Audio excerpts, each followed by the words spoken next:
Since the days of the Roman Empire, the major religious influence in the world has always been Christianity. But as we found out last week, just prior to Christ's return, the man-made Christian church is going to become so corrupted by outside philosophies that it's going to be nothing more than a pawn in the hand of the Antichrist. All of the people who truly follow Christ will have been removed from the earth at the rapture, leaving behind the man-made church that has bowed down to the world. Judaism can't possibly fill the void that's going to be left behind after the true church is taken up in the rapture, because it has become so watered down over the centuries that its influence on the world today is really more political than it's theological. Well, there will be at least one strong religious force in the world during those last days of human history, and even though it's not specifically mentioned in the Bible, it will play a significant role in the events that will take place in the end times, and Islam is a good candidate to fit that role. Now, before we go any farther, let me say this. Not all Muslims are radical terrorists. There are a lot of Muslims who are peace-loving people who want no part of the activities of the radical Muslims, and these Muslims fall into a category that many Christians occupy as well. They aren't really true to their faith. Just like there are many self-proclaimed Christians who don't accept what the Bible teaches, these people are true Muslims since they don't accept any of the things that the Quran teaches. Well, almost 3,000 years ago, God inspired a man named Asaph to write a psalm that included this warning about what will happen in the end times. A psalm of Asaph. O God, do not keep silence, do not hold your peace, or be still, O God. For behold, your enemies make an uproar, those who hate you raise their heads. They lay crafty plans against your people, they consult together against your treasured ones. They say, come, let us wipe them out as a nation. Let the name of Israel be remembered no more. For they conspire with one accord against you. They make a covenant, the tents of Edom and the Ishmaelites, Moab and the Hagrites, Gebal and Ammon and Amalek, Philistia, with the inhabitants of Tyre. Assyria also has joined them. They are the strong arm of the children of Lot, Selah. So to them, as you did to Midian, as to Sisera, the Jabin, at the river Kishon, who were destroyed at the Endor, who became dung for the ground. The original Philistines no longer exist, but the modern-day Arabs who call themselves Palestinians has promoted the myth that they are the descendants of the Philistines. And they say that in spite of the fact that the Philistines were not Arabs. The Philistines were the descendants of a group of Greeks that settled in Philistia. Yasser Arafat, who was an Egyptian Muslim, needed to come up with a reason for the Muslims to oppose Israel. So he came up with the idea that Israel was really Palestine, and the Muslims who lived there were Palestinians, and Israel had stolen their land from them. It was all a lie, but the Muslims bought it hook, line, and sinker. So if the idea of a country named Palestine occupied by Palestinians were a figment of Yasser Arafat's imagination, where did the idea originate? It seems that after the Romans destroyed the political nation of Israel in 70 AD, people still refer to that area as Israel. Well, Emperor Hadrian didn't like that. So in an effort to erase all traces of Israel's existence in 135 AD, Hadrian issued an order that required people to refer to that piece of land as Palestina. And since it's a part of Syria at that time, you'll sometimes see it referred to as Syria Palestina. But Palestina, which is now called Palestine, was never a political nation. And of course, the people that occupied that area didn't suddenly change into a separate group called Palestinians. So Palestine and the Palestinians never really existed in anything tangible. They only existed in the minds of Emperor Hadrian and Yasser Arafat. Tyre refers to the modern-day Lebanon. Assyria is now a part of the country of Syria. And the goal is to wipe out Israel so that even their name won't be remembered. Those verses could just as easily have been written in modern-day Iran. Why? Because they are so accurately describe the situation in the Middle East today. But how can that be? The news media is telling us that the Jews and the Palestinian Muslims are closer to peace today than they ever were. The news media is saying that Israelis are the ones who are preventing the peace. They say that all we need to do is wrangle a few more concessions out of Israel and peace is a done deal. And the truth is, Israel has bent over backwards to accommodate these people. But the only concession that they will accept is the total annihilation of Israel, and Israel isn't about to commit suicide anytime soon. Well, I'm here to tell you that they're actually on the verge of all-out war, and that has been the case for the last few hundred years. The last so-called peace talks were hosted by Bill Clinton at Camp David in 2000 between Yasser Arafat and Ehud Barak. Jimmy Carter tried in 1978 with Menachem Begin and Anwar Sadat of Egypt, and Sadat was assassinated as a result. Well, Arafat assumed that Israel would refuse some of his demands, and then he could blame them when the negotiations failed. But to his surprise, Israel gave Arafat everything he wanted. So at that point, Arafat was between a rock and a hard place. He couldn't blame Israel for the failure, and he couldn't agree to it either. So he had to turn down the agreement anyway, and that should show you that the Muslims in the Middle East aren't really interested in having peace with Israel. Well, thanks to Barack Obama, John Kerry, and Joe Biden, and aided by North Korea, Iran is on the verge of developing nuclear weapons using U.S.-built reactors. Donald Trump nixed that stupid agreement for a while, but today that same bunch of idiots are working to resurrect it, and this new deal is even worse. And when Iran gets nuclear weapons, it'll be Katie bar the door. The Middle East will become a smoldering parking lot. Most of us grew up with the threat of Russian communism hanging over our heads. I mean, don't you remember all the air raid drills we had in school that were supposed to protect us from a nuclear attack? The only drill that would have been realistic would be to sit in a chair, bend over, and put your head between your legs and kiss your butt goodbye. Did you remember Nikita Khrushchev banging his shoe on the table at the United Nations and threatening to bury us? But communism seems to be a failed experiment that's headed for the trash bin of history. But nothing could be farther from the truth. Just ask the Ukrainians and the Chinese. Even so, there is an even greater threat to world peace today. There is an empire that is even more evil and is quietly filling the void that was left behind by the Soviet Union. This movement not only seeks to destroy the nation of Israel, it also wants to destroy Judeo-Christian culture itself, which is the foundation of Western civilization. Mahmoud Abbas, who is the current leader of the Fatah party in the Palestinian territory, met a few years ago with the Secretary of State Condoleezza Rice to discuss the Middle East peace program. Well, at the very moment that meeting was taking place, Palestinian television was airing a short film about the first female suicide bomber. In the film, the woman's little girl was singing a song that asked why her mama had to leave her and why she was never coming back. And at the end of the film, the little girl says that now she understands that her mother was on a mission that was far more important than she was. She was setting out to kill Jews. Now I ask you, does that sound like a group of people who are really interested in peace? Does that sound like a group of people that you could negotiate with? But the Western world keeps insisting that Israel is the only obstacle standing in the way of peace in that region. Yet the Palestinian Muslims insist on the total destruction of the Jewish state of Israel before peace can even happen. Let me ask you, how do you compromise with someone who is determined to kill you? I mean, where's the middle ground between life and death and defeat and victory? Do you compromise by saying, I'll let you kill me later? Or leave me alone for now and you can defeat me later? I mean, what sort of compromise would that be? But that is exactly what John Kerry agreed to in the agreement he negotiated with Iran a few years ago.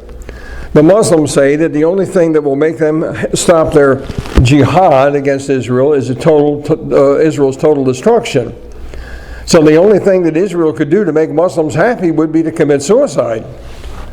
The greatest threat in the world peace today is Islamic fascism. But this is the first time in history, in our history, that we have been involved in a conflict that we refuse to recognize who our enemy is. Over 100 years ago, a man named Sun Tzu wrote a book titled The Art of War. That book is still studied today by military schools all over the world.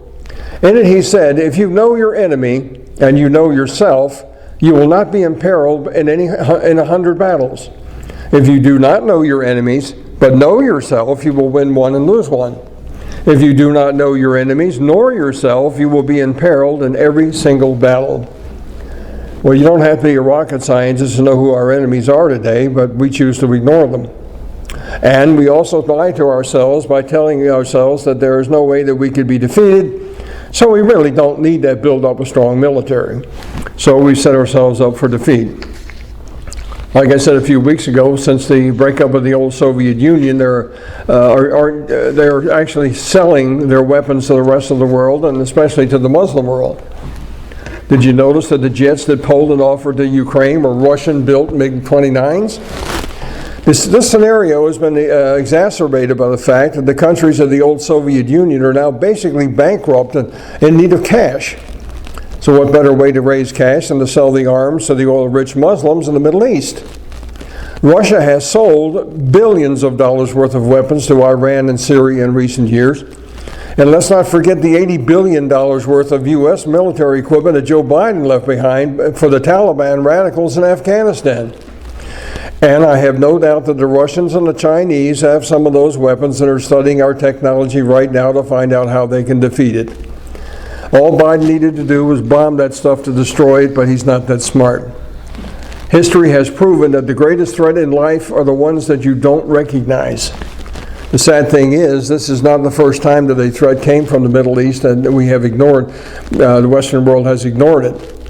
In the early 1980s, a few smart people in the intelligence community were warning the world that Saddam Hussein was turning the rather backward country of Iraq into an armed camp. Even then, Hussein commanded the fourth largest army in the world, and it was armed with very sophisticated Russian weapons. Saddam was constantly threatening to invade his neighbors, but nobody really paid any attention to him until he finally invaded Kuwait, and he was getting ready to invade Syria. And he had his eye on the oil fields in Saudi Arabia as his next target. Only when he was about to take over the majority of the oil fields in the Middle East did the Western world finally wake up and do something about it. Hussein justified his attack on Kuwait as well as his plan to attack Syria and Saudi Arabia on religious grounds. He claimed that it was his duty as a Muslim to destroy them because they had been unfaithful to Islam by cooperating with the United States. So he called on all Muslims to rally around him in his effort to destroy the Christians and Jews in order to claim the world for Islam. Fortunately for us, Hussein has never been perceived by the Muslim world as being particularly religious, so none of his Muslim neighbors really came to his aid. Now, the wimps in government and their media stooges claim that George W. Bush made up the story that Iraq was stockpiling weapons of mass destruction in order to justify attacking them. And the reason that you've never heard the mainstream media talk about this is the fact that they did find weapons of mass destruction in Iraq. Since 2003, coalition forces have found approximately 500 weapons that contained degraded mustard gas and the nerve gas called sarin. Hussein even used poison gas against his own people. In fact, that was the crime that he was convicted of and ultimately executed for. And it has been well established that Iraq was talking to Niger about increasing trade between the countries. Well, the only thing that Niger has to export is yellow cake uranium. And after the Iraq war was over, the United States forces shipped 550 metric tons of concentrated yellow cake uranium to a uranium processing facility in Canada. So what conclusion would any sane person come to as to why Hussein would want yellow cake uranium? It's obvious that anyone with an IQ higher than their shoe size that Saddam intended to restart his nuclear weapons program. They've also discovered chemical manufacturing facilities that were making poisonous powders. The liberals claimed that they were to be used for agricultural pesticides. But they were manufacturing these poisons in a powdered form that was so fine that it could not be used for agriculture. You see, fine powders hang in the air too long and won't settle on the plants. So in spite of the disguise, it's obvious that the poisons were meant to be used as weapons of mass destruction. They could be used and they could not be used for any other purpose. They also found a nuclear accelerator buried in the backyard of one of Iran's top nuclear scientists. And they have boxes filled with documents relating to Iran's nuclear weapons program. The problem is we were so dumb that we advertised the fact that we were going to invade Iraq so far in advance that it gave Saddam time to move the weapons out of Iraq. CNN even had reporters on the beach waiting in the Persian Gulf to film the invasion forces when they landed. In the meantime, huge convoys of trucks were seen moving from Iraq to Syria just before the attack. Up until recently, the only reason that the Muslims haven't been more of a threat to the world is the fact that they tend to fight amongst themselves a lot. And that's changing very rapidly. The current supreme leader in Iran is Ali Khamenei. He's the one who called the shots in the country. The current president is Ibrahim Raisi, and he is the public face of Iran, but Raisi just does what Khamenei tells him to do. And Khamenei says that his goal is to rally all Muslims in the jihad against the West. There are three significant groups of Muslims in the world today. They're Shiites, Sunnis, and Wahhabis. Well, the majority population in Iran are Shiite Muslims, and they are a very radical faction. They are the ones who live by Sharia law. Sunni Muslims are a little bit more moderate, and fortunately for us, they currently make up the majority of Muslims in the world. Even so, the Sunnis don't seem to have any qualms about killing people that they happen to disagree with, including other Muslims. The smallest group are the Wahhabis, and they're the most radical group of all. They're a subsect of the Shiites, and most of them are in Saudi Arabia, Qatar, Kuwait, and small groups in Somalia, Algeria, and Mauritania. The Wahhabis are a sect that produced Osama bin Laden. So what's the difference between a Sunni Muslim, a Shiite Muslim, and a Wahhabi Muslim? Well, they all agree that all Christians and Jews should be killed. So from our perspective, the only difference is seen in their willingness to act on what they believe. But from the Muslim perspective, they are radically different. After Muhammad died, the religion of Islam split into two major factions. The Shiites said that the leadership of the group should be passed down to a descendant of Muhammad through his daughter Fatima Zahir, and more specifically to Muhammad's cousin and son-in-law Ali, since Ali was the first convert to Islam. Today, Muhammad's descendants are known as imams, and the highest-ranking imams are called ayatollahs. They are the people who actually govern the countries that are controlled by Shiites. Ibrahim Raisi may be the president of Iran, but he takes his marching orders from the Grand Ayatollah Ali Khamenei, who is the supreme leader of the Iran clergy. Since these imams are descendants of Muhammad, they are thought to be infallible, so their orders are followed without question. Muslims view an Ayatollah in the same way that the Roman Catholics view a pope. But there is only one pope at a time, but there are lots of Ayatollahs. Well, about 70% of the Muslims in Iraq are Shiites. And they don't like the idea of trying to establish a secular government in Iraq because it means that the Shiite clergy would lose their ability to run things. Well, the Sunnis are bucking that system by trying to establish a secular government in Iraq. You see, the other group to come out of that split are the Sunni Muslims. You might call them the secular wing of Islam because they aren't encumbered by all those imams telling them what to do. Saddam Hussein was a Sunni. So even though the Sunnis are only about 30% of the population, they make up the majority of the government. The Sunnis didn't accept the idea that the head of the Muslims needed to be a descendant of Muhammad. They also don't like the idea that the clergy have so much power.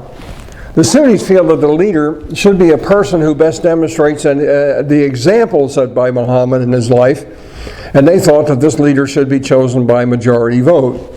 And their leaders are known as caliphs, and they rule in a caliphate. The smallest group, and probably the most militant, didn't show up until the 18th century. They are called the Wahhabi Muslims.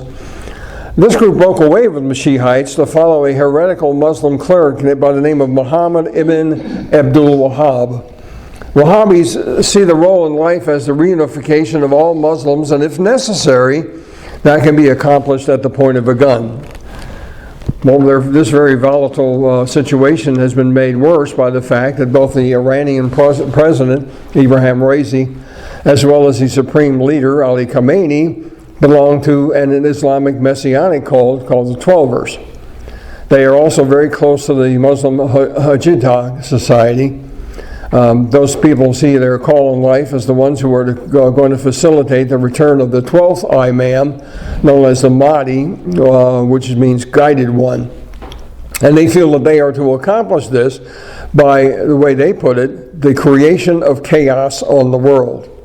And the former president, Ahmadinejad, had already replaced all of the government officials in Iran with people who were also 12ers. Here's what he had to say about it. The ultimate promise of all divine religion will fulfill with the emergence of a perfect human being, the 12th Imam, who is heir to the prophets. He will lead the world to justice and absolute peace.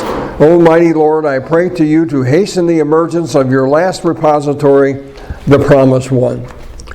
Ahmadinejad made a speech at the UN about 14 years ago, and he ended it by praying, "Dear friends and colleagues, from the beginning of time, humanity has longed for the day when justice, peace, equality, and compassion envelop the world. All of us can contribute to the establishment of such a world. When that day comes, the ultimate promise of all divine religions will be fulfilled with the emergence of a perfect human being who is the heir to all prophets and pious men. He will lead the world to justice and absolute peace. Almighty Lord, I pray to you to hasten the emergence of your last repository, the promised one, that perfect and pure human being, that one that will fill this world with justice and peace." Of course, that justice and peace is going to come as Muslims see it. Well, Ahmadinejad's spiritual mentor was Ayatollah Mezbayadze. He was convinced that the Mahdi would come in 2008. Well, at that time, that meant that there wasn't much time left for them to create this worldwide chaos that would facilitate his return. And what better way to do that than to set off a couple of nuclear bombs in the world? So now you know the aim of Iran's nuclear program. It's designed to facilitate the arrival of the Mahdi by creating world chaos. That sort of thinking should be enough to keep you awake at night. Okay, exactly who is this Mahdi? Well, the Mahdi is to be the Muslim, what the Messiah is to the Christian world and the Jew. The Mahdi is supposed to be a descendant of Muhammad and Allah, hid in a well back in the 9th century AD when he was 5 years old.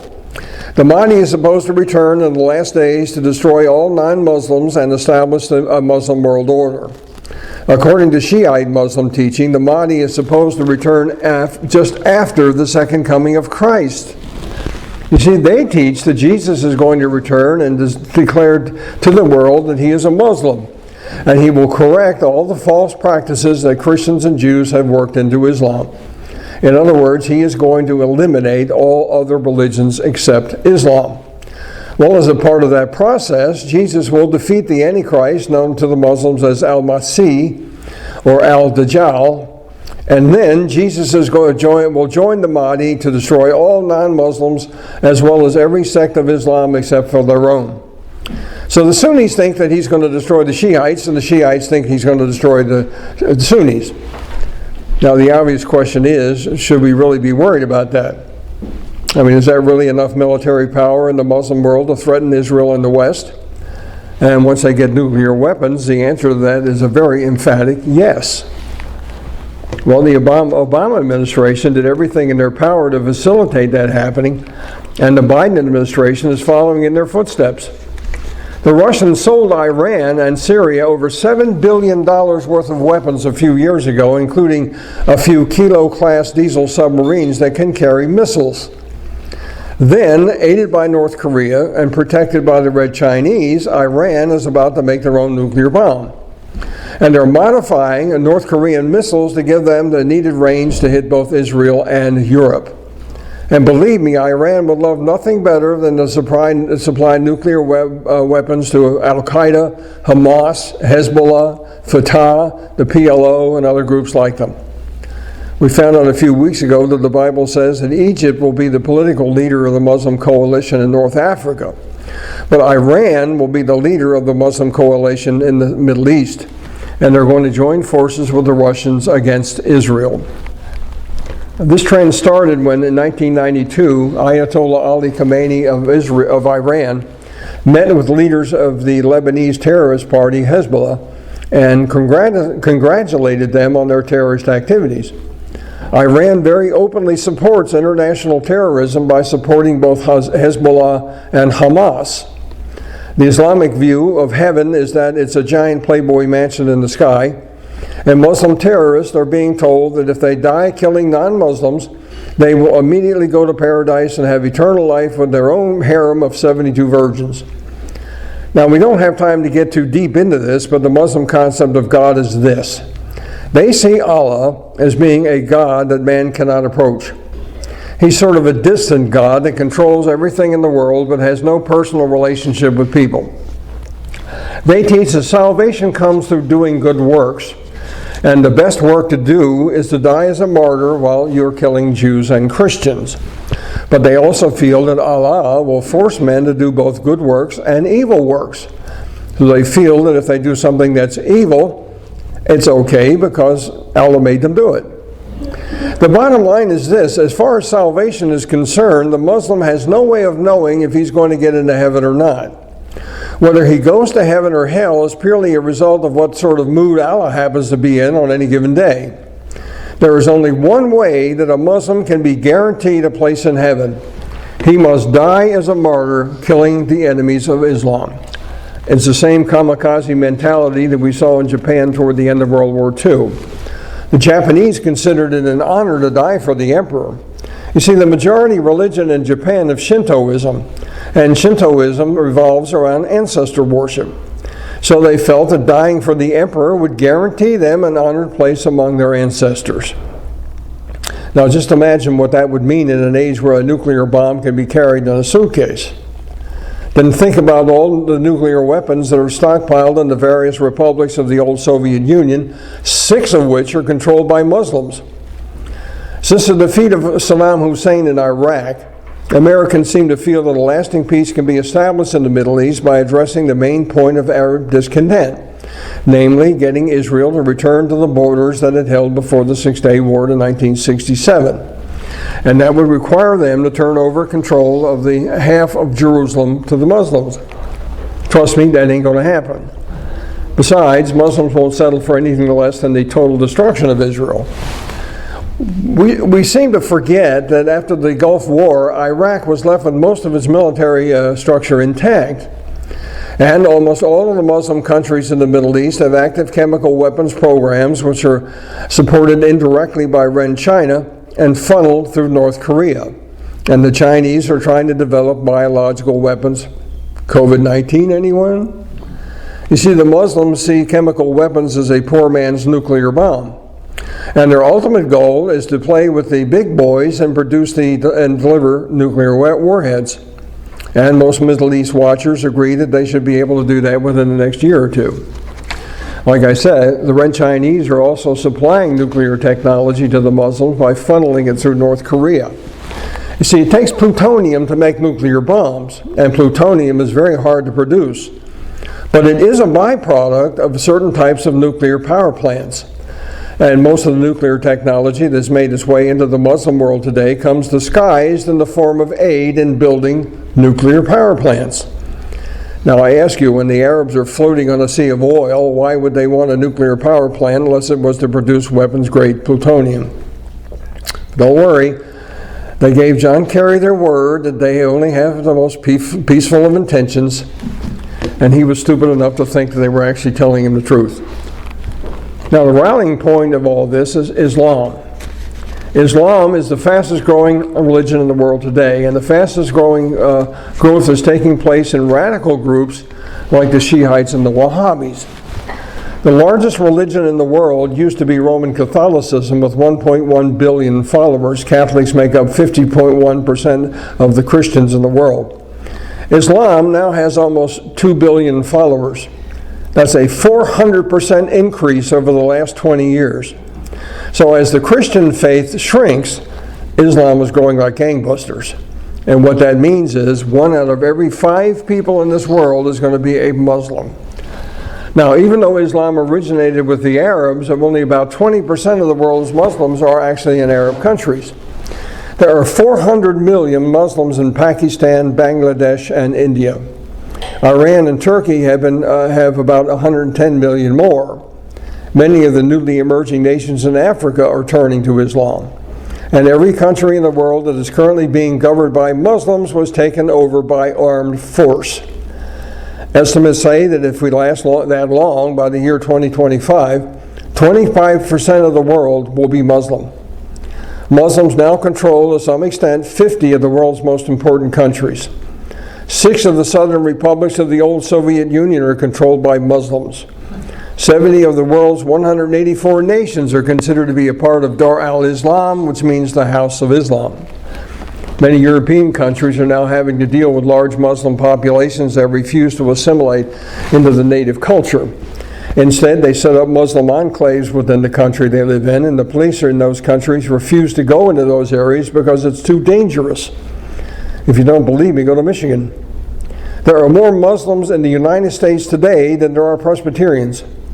Islam has now replaced Judaism as America's largest minority religion.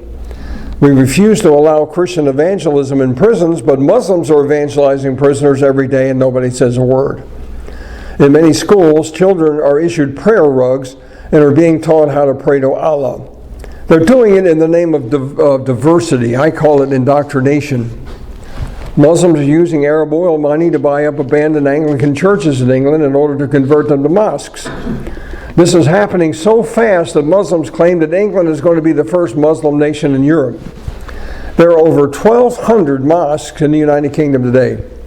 There are over 2 million Arabs living in the nation of Israel itself. 92% of them are Muslim and 8% of them are Christian. The number of Arab Christians is decreasing because of the persecution coming from their Muslim cousins. Now, one of the reasons that Islam is such a debilitating force in the world is the fact that it has no commitment to democracy, individual freedom, or human rights. Muslim countries are basically ruled by gangsters. That's why you see very little democracy in the Arab world. And what you do see is democracy in name only. Did you know that there are only 2 countries in the Middle East where Muslims can vote and have any kind of freedom at all? One of them is Iraq, because we forced them to do it. And believe it or not, the second one is Israel. And remember, if Muslims act immorally, Allah made them do it, and they can justify any action as being right. Islam is still living in the 7th century culture that's based on the total authority of the tribal chieftain and the imam. And Islam teaches that all Muslims should force Islam on the rest of the world through armed aggression if necessary. Well, Israel is a very tiny nation located in this gigantic landmass known as the Middle East. Israel's former Prime Minister Benjamin Netanyahu called it the roughest neighborhood in the world. Israel is only half the size of San Bernardino County in California. It has a population that's about the size of the state of New Jersey, 9.2 million. Compare this to the 22 Muslim countries that surround Israel with 140 million people who are all armed to the teeth with one singular goal of destroying Israel. Okay, what are the roots of this problem? In 1973, the late King Faisal of Saudi Arabia told Henry Kissinger, before the Jewish state was established in 1948, there existed nothing to harm good relations between Arabs and Jews. This is one of the amazing myths that the Americans believe about the Middle East. Fact is, this conflict began between Arabs and Jews. It started between Ishmael and Isaac in the tents of Abraham, and it has been going on for over 4,000 years. Now, the Quran teaches that Muslims are to believe in the Bible, and that includes both the New and the Old Testaments. But there is a problem. You see, the Quran contradicts the Bible. So in order to explain the contradictions, the Muslims claim that the Jews and the Christians rewrote the Bible in order to give themselves the blessings that were really promised to Abraham's son Ishmael and not to Isaac. Therefore, they claim that the Bible has been corrupted to the point where it cannot be trusted. According to Muslim tradition, Abraham had 8 sons, not 2. And they are raised in Mecca and not in Hebron, as the Bible says. They also say that Ishmael and not Isaac was the one that Abraham was going to sacrifice on Mount Moriah when the angel stopped him. And the Dome of the Rock sits where that's supposed to have happened. The Quran teaches that the covenant promises made to Abraham concerning the land of Israel were actually made to Muslims and not to the Jews or to the Christians. But if you believe that the Bible was written under God's inspiration, then there can be no question that Israel is a land that God promised to the Jews, because God's words to Abraham were written down over 2,500 years before Islam even existed. This is also borne out by the fact that until the establishment of the Jewish state in 1948, The Muslims were never particularly interested in that part of the world, even though they did control it. But now they want you to believe that the Jews have unjustly thrown them out of their beloved Jerusalem. And what's even more amazing is we believe it. But history shows otherwise. Muslims want you to believe that Jerusalem is as important to them as it is to the Jews, but they never claimed that until recently. Even so, the Israeli government still allows Muslims to have access to the Temple Mount today. So what's the problem? What is the attraction the Muslims now claim to have for the city of Jerusalem? After all, the population figures of that area of the world prove that Jews have always been the majority population. Well, after the Romans destroyed Jerusalem in 70 AD, the Jews were scattered throughout the world. But there were always Jews in Israel. And beginning in the early 19th century, Jews from other parts of the world started moving back into Israel in order to escape persecution in Europe. The Jews have been trickling back into Israel for centuries, but the numbers increased during the persecution by Russia during the Bolshevik Revolution in 1918, and it increased even more after the Nazi Holocaust in the 30s and 40s. So the Arabs have never been particularly drawn to Israel, and during the years that the city was controlled by Muslims, they never made it a political capital. In fact, the city usually fell into disrepair whenever Muslims were in control of it. There was only one time in history when Muslims were told to pay attention to Jerusalem at all. Since Muhammad wanted to convert Christians and Jews to the new religion, he suggested that daily prayers should be offered facing Jerusalem. But after he saw that it wasn't working, he told his followers to go back to praying toward Mecca. You see, Mecca has always been the holy city for the Muslims, not Jerusalem. The Muslims' name for Jerusalem is Al-Quds. It means the farthest place. So modern Muslims believe that Jerusalem was the farthest point that Muhammad traveled from Mecca. Well, so what? I mean, that's like looking at the city of Dan as the holy place simply because Dan is the farthest place that Jesus traveled from Jerusalem. It's just not all that important. Even the legend that Muhammad and his horse ascended into the seventh heaven from the temple site in Jerusalem didn't arise until long after Muhammad was dead. The only thing that the Quran says about that event is that Muhammad ascended into heaven at the uttermost mosque. But there's nothing to tell us where that was. And there was no mosque in Jerusalem when Muhammad is supposed to have done that. In fact, there's no real hard evidence that says that Muhammad ever set foot in Jerusalem at all. Yasser Arafat made it all up in order to have an excuse for waging jihad against Israel. After all, the Al-Aqsa Mosque and the Dome of the Rock weren't even built until after Caliph Omar captured the city in 636 AD. And he built a mosque on that site of the Jewish temple simply because he wanted to claim the Jewish temple site for Islam and to show the Jews who was in charge. Even then, the Al-Aqsa Mosque and the Dome of the Rock fell into disrepair because the Muslims didn't think that they were all that important. So you see, there is very little historical evidence to back up the Muslim claim to Jerusalem. Fact is, Jerusalem was a Jewish city 2,000 years before Islam ever existed. But here's the problem. The Muslims believe the lie, and they think that they have a legitimate claim to Jerusalem. And sometimes what people believe is far more powerful than the truth itself. For example, why is it so important for a Palestinian state to be formed? The Muslims controlled Israel for several hundred years until the British took it away from the Turks after World War I. They could have created a Palestinian state anytime they wanted to, but they didn't. In fact, they never even suggested that there should be a Palestinian state until after the nation of Israel was formed in 1948. Then it suddenly became a holy place to them. The fact is, there has never been a country called Palestine. There has never been a group of people known as Palestinians. That name was first used in the 5th century BC by the Greek historian Herodotus to refer to an area in Syria. Then, in the early 2nd century, the Roman Emperor Hadrian changed the name of Israel to Palestina, which is Palestine in English, in order to wipe out all memory of Israel. Prior to 1948, the only people who ever lived in Palestine to be called Palestinians were the Jews who lived there.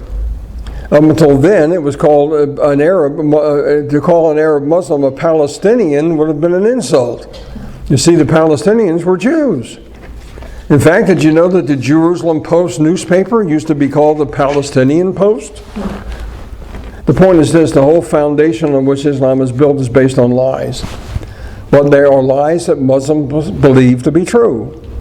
So this conflict is much older and goes much deeper than the formation of a Jewish state in 1948. This is a conflict that is in the very souls of both Jews and Muslims alike. And whatever physical form it has taken over the years is nothing more than the outward trappings of a much deeper conflict that has been going on for several thousand years. The fact is, with over 2 million Arab Muslims living within her borders, Israel can't afford to make any mistakes.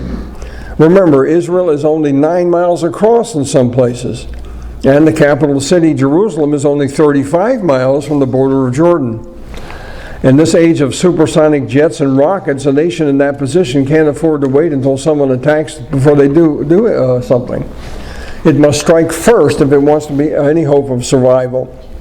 And Israel's willingness to do just that was demonstrated very well in 1973 when Egypt and Syria attacked Israel on Yom Kippur, the holiest day of the Jewish calendar. It wasn't too long after the initial attack that it appeared that the Arabs were going to win the war. So the Israeli Defense Minister, Moshe Dayan, told Prime Minister Golda Meir, and I quote, "This is the end of the Third Temple. The situation is desperate. Everything is lost. We must withdraw. We must arm the doomsday weapon."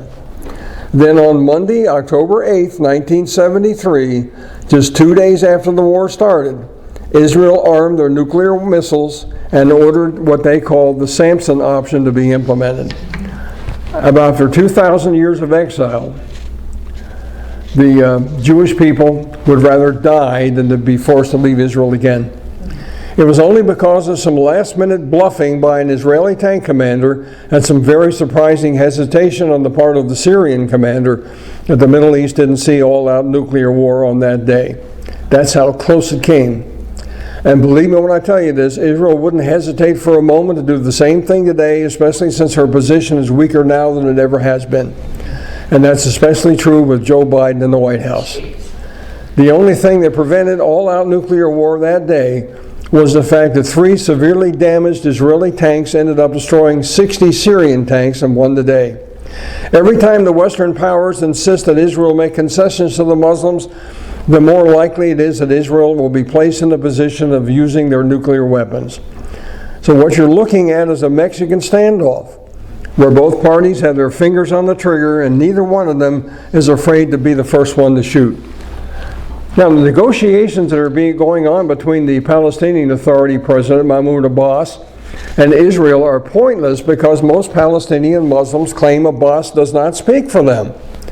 Abbas acts as the leader of the Palestinian Liberation Organization, the PLO.